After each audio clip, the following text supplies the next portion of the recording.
All right, so this is the kickoff to something we've been talking about doing for a long time, which is picking a topic, kind of diving deep into it. And so we decided, you and I, we'd start with elk hunting. Yeah, it's coming up. I mean, it's just about July now, so people are starting to kind of transition from their spring turkey and bear activities to thinking about the fall now. Yeah. First thing that's coming up for us is Western stuff. Well, yeah, and we have really two types of groups of followers, and so I feel like this is relevant to pretty much all of them. We have guys and gals, mostly guys, unfortunately, that live out west, and they're elk hunting anyways, and they always want elk information. But we also have guys, Great Lakes, Midwest, that will go out west once a year. And so a lot of the questions we'll have is about, what do you bring for going out west? And it's like they'll say out west is a general category, but most people are asking about elk specifically. I think that's the thing that a lot of guys are looking forward to every year. It's definitely the most aspirational hunt that people, especially from back east or the Midwest where we're at, that's the first thing you think of when you think of your first Western hunt is probably a general or an over-the-counter elk tag or something like that. So that's kind of what we're going to dive into, and kind of the differences between all the different tags and states and all that. Yeah, 7 weeks. And, we had to go with you. You kind of are the resident elk expert. I'm looking around. And a bunch of little bulls. A lot of little bulls on the wall. So, I mean, that too, that's pretty great. But you've done draw units, you've done OTC, you've hunted different states. And so what will be nice is kind of pulling from your experience and just kind of going off what you've learned, either the easy way or even the hard way. Sure. So this week, I think as we go through this topic, we should start big and kind of narrow down. So, maybe this week we talk getting started, tags, different states and seasons, kind of this 10,000 foot view. Mm-hmm. So elk specifically as an opportunity across the West is very unique per state. And then even inside of that, you have general seasons, or general tags, which you can hunt archery and firearm in a lot of states. You have over-the-counter, which is now largely going away or getting less prevalent as the population or popularity of elk hunting goes up. Then we have limited entry, which is getting harder because of point creep. We have secondary draws, we have lottery tags, we have ranging for wildlife tags, all these different opportunities to go elk hunting, and they're all a little bit different. So from a 10,000 foot view looking down, popular states, Colorado, obviously. Montana is a great one for opportunity because of the length of the season and because the availability of multiple units. You're not locking yourself into just this unit or even just this season necessarily. A general tag can be the whole western half, largely, of the state from first Saturday in September all the way till almost December. Idaho kind of plays that line in a similar way, not exactly like Montana does, but it does have general A and general Bs where you can get, I think it's 2 weeks of archery and 5 days of rifle, or vice versa if it's a B. And there's a couple nuancy things with Idaho too. But those are kind of like the big three that I think of when I think of opportunity states. And then obviously you have Arizona, New Mexico, Nevada, Oregon, Washington, especially if you want to get into your Roosevelt side, a little bit into California too, but that's kind of its own topic. Different beast. Yeah. But we're going to focus primarily on the common ones, the ones that people are looking at for their first trip. A quick shout out to another amazing sponsor of ours, Kifaru International. If you're like us and love hunting in some of the toughest places, you know how crucial having the right gear is. Kifaru makes some of the toughest, most reliable backpacks and tents out there, and it's all made right here in America. Whether you're hunting in the backcountry or headed to your favorite deer stand, Kifaru has you covered.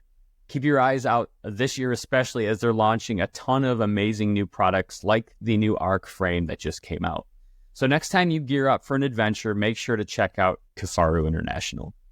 Yeah, I mean, and you mentioned it's getting harder to find OTC tags. Like the Colorado has been like the backup for people always.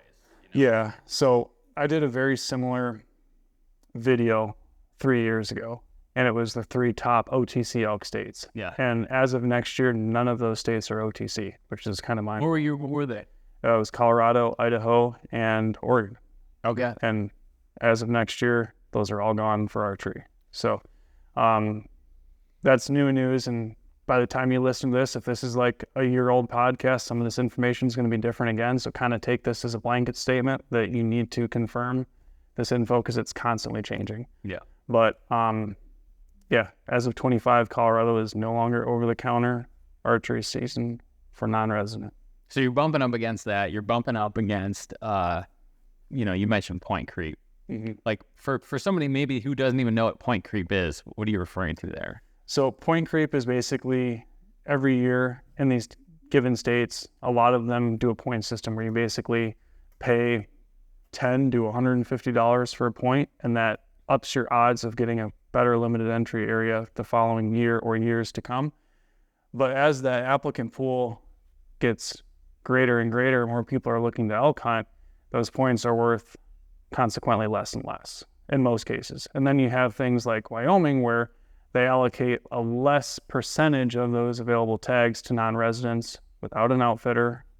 And again, more nuancy stuff, but your points are essentially worth less every year that goes by. So you're climbing, you're trying to build, and your interest rate isn't keeping up with the rate of inflation. It is inflation. Yep. That's 100% the perfect way to put it.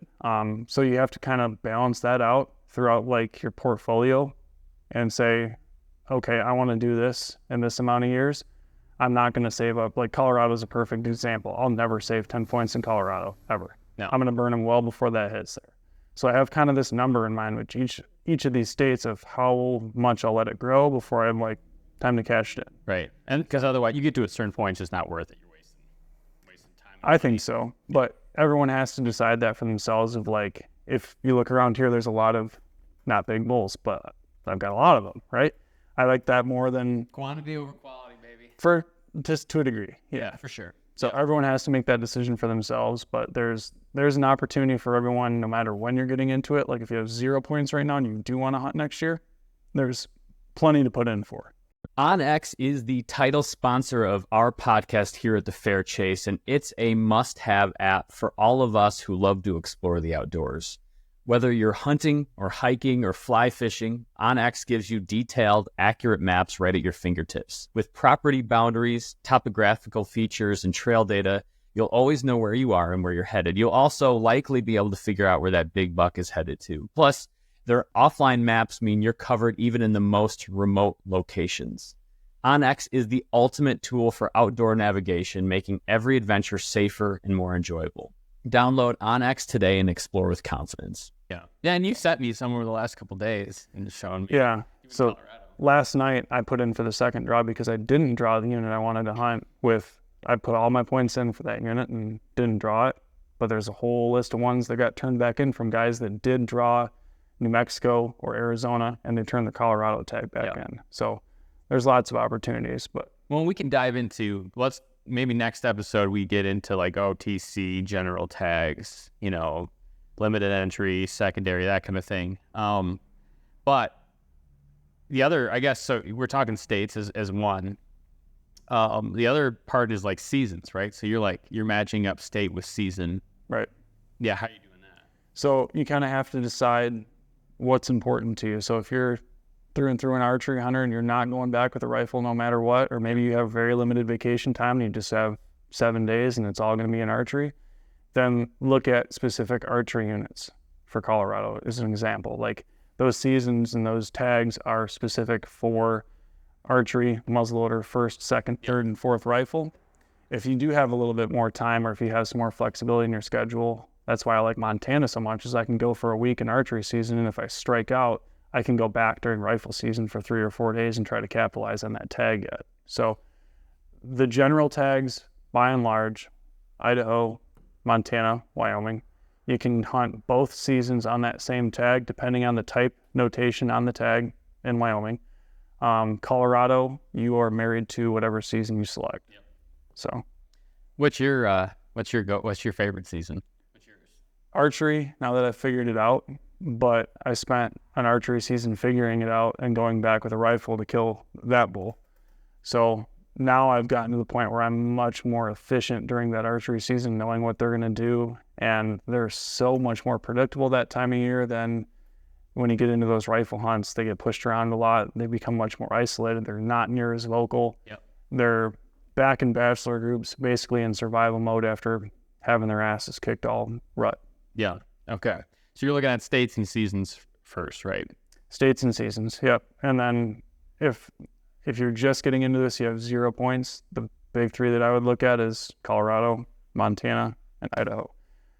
Wyoming's tough. If you have absolutely nothing, you can put in at 0 points. You can put in as a super draw and pay an extra $500, which kind of boosts you up a little bit. Yeah.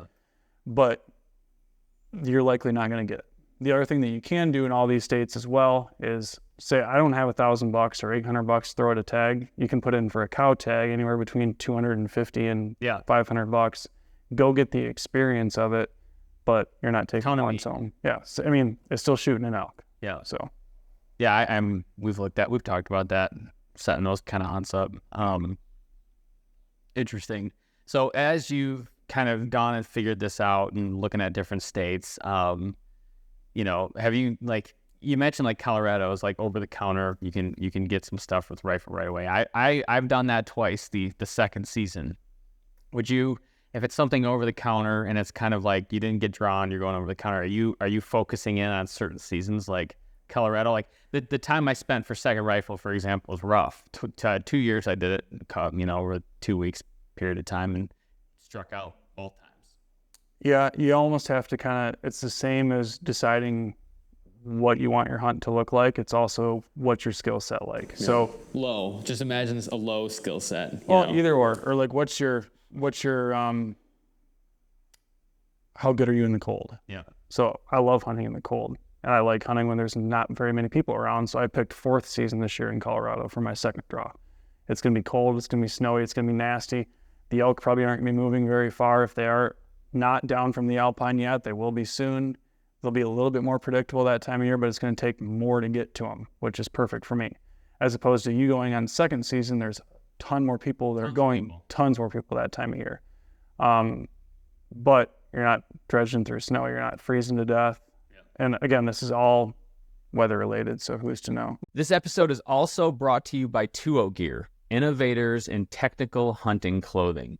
2O is a newer company. It's based right here in Michigan, and whether you're hunting elk in the mountains or chasing antelope in the plains or traipsing through swamps after that ruddy buck, 2O has you covered with premium jackets and pants, merino wool layers, everything you could possibly need to stay comfortable in the woods.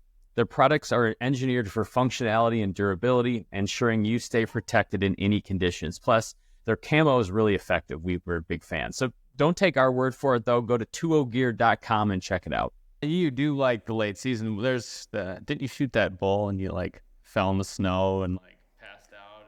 Yeah, but what's funny about that is that was October 25. Was it really? So it wasn't even that late. It was just it was a 4th season hunt.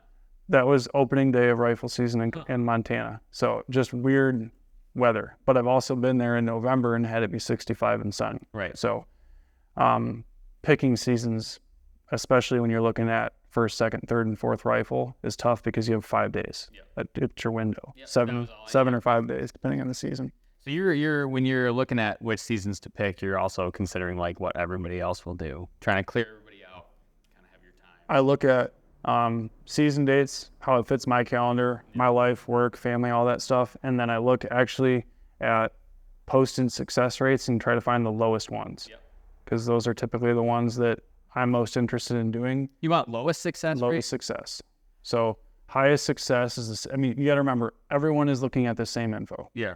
So if you find an area that has good elk density with low success rates, that's something that's interesting to me. Yeah. As opposed to one that has decent elk density or at objective elk density and high success rates, it's going to be Orange Army.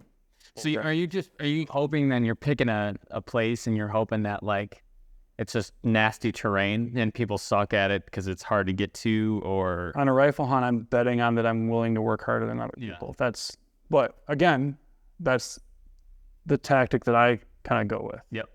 There's other people that look at the success rate and they go, okay, well, other people have been successful here. I can too. I think I can do it. So again, 2 different trains of thoughts here. It's all what you want out of the hunt. If you're okay with fighting other guys for elk, look at the high success, high density areas. Those are probably going to be where that takes place. Okay. All right. Well, let's stop this one here. Let's next week come back, and I want to get into how you handle over the counter versus general tags, limited entry, secondary. How you go and play kind of that tag game. Cool. We get a lot of questions about that. Sounds good.